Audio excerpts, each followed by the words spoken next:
الحمد لله الذي أنزل على عبده الكتاب ولم يجعل له عوجا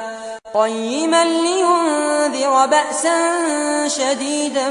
من لدنه ويبشر المؤمنين الذين يعملون الصالحات أن لهم أجرا حسنا